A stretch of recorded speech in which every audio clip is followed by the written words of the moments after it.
So, ito ulit yung video na ipagpapatuloy natin. Di ba kung mapapansin nyo, may tali na ako sa ulo, di ba? Mas pogi tayo pag may tali sa ulo, di ba? Yan, pulopin na natin yan. Ito. Basic lang yan, guys. Pero kahit di na, basta't alam naman natin na drop na yung pressure natin. Sigurado namang wala nang laman yan. See, wala nang laman yan. Ito yung pressure. Di ba? See? Importante, wala ka nang hindi na nakaangat yan or napapansin mo na medyo mataas pa, wag mo bubuksan. Kasi pag tinamaan ka ng ammonia, talo pa yung sinampal ng paa ng kalabaw. Ay, kabayo pala. Ito. So ito yung gagawin natin, guys. Dito na tayo. Proceed na tayo dito sa bagong gagawin natin. Ito na yun. So tatanggalin natin to. Dito, disconnect natin to. Kasi may supply yan. Live. So yun. Pero mas maganda siguro patayin muna natin yung oil heater para ayahay. Mamaya natin buhayin ulit. Dito yun, ito yun,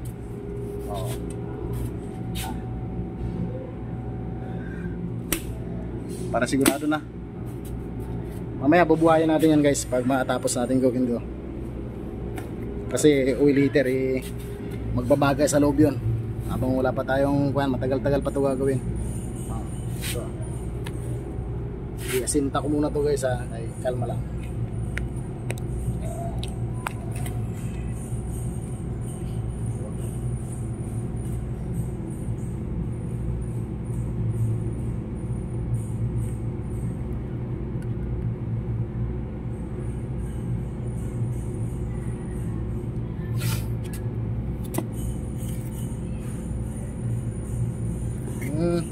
Ayan, susugman.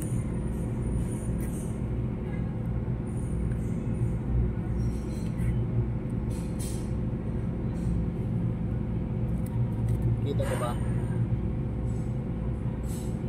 Ito.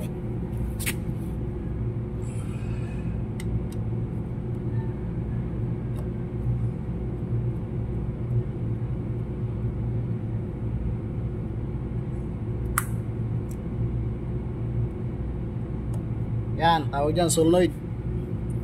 Supply ng solenoid yan. Solenoid valve yan. Yan sinasabi ko. May supply yan, live yan. Isipin natin yan. Diyan ka lang. Kalma ka. Eh, medyo masakit-sakit yan pag medyo masagin natin. Isipin natin yan. Safety first before anything else. Ano ba yan? Dito ka. Banat.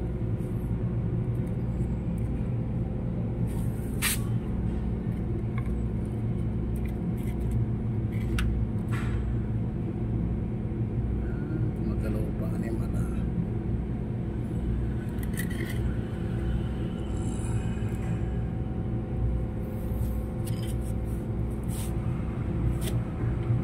Sarado na to, ha.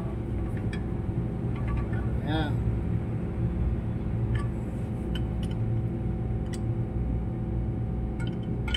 Buksan natin.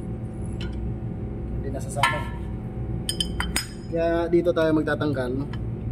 Dito sa part na yan. Kasi dito nakahinang yan. Mapapansin yan. Nakahinang. Kaya hindi na maiikot. Kaya dito tayo. Tapos ito. Yan. Ito, tsaka ito. Okay.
ng pintura. Kasi maraming pintura si bossing.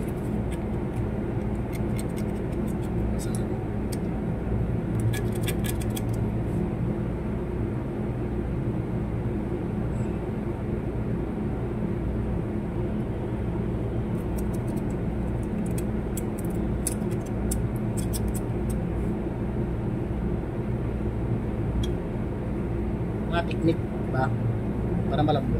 Ayahay.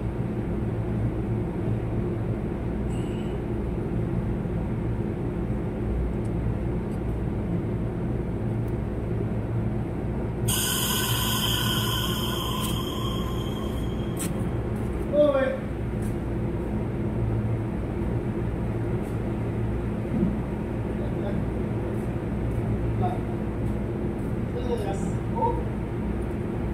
Vlog yan. So ito na guys, watch and learn guys. Hindi wow. Watch and learn. Bilang is pa, di ba? So yan na nga guys, natanggalan natin. Uy,